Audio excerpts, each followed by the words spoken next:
40 bills that didn't get a single vote. What Representative George Santos did in Congress. Washington on, former Representative George Santos, R-N.Y, was ousted by his colleagues on Friday, ending a nearly year-long congressional career. While his fabricated resume, federal indictment and chaotic energy in the House have been well chronicled, his actual work on Capitol Hill hasn't gotten as much attention. So what did the Republican do during his 328 days in office representing New York's 3rd Congressional District?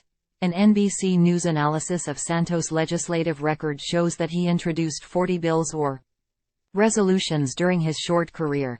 That's roughly average for a member of Congress, according to Brookings Institution statistics. The House did not act on any of them, and all died in committee without a vote.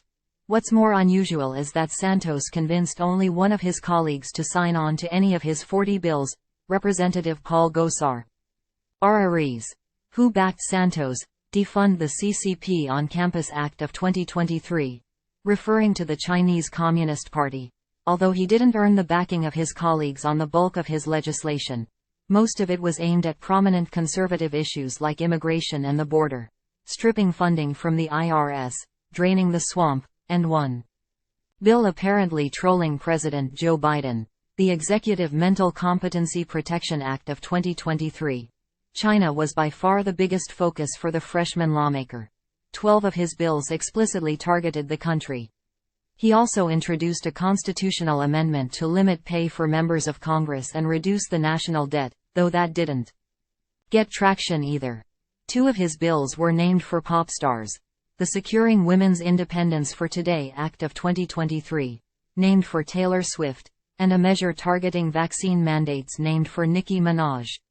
TMZ reported that Minaj liked a tweet about the bill. Santos did pass 2 amendments to other pieces of legislation, one targeting vaccines and the other re-establishing a Victims of Immigration Crime Engagement Office within ICE.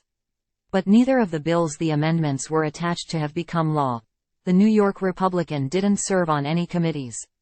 Though he was originally named to 2 smaller, less influential panels, the Small Business Committee and the Science, Space and Tech Committee, he recused himself from those posts not long after entering Congress because of the Ethics Committee's investigation into him. Santos did sign on as a co-sponsor for 152 of his colleagues' bills.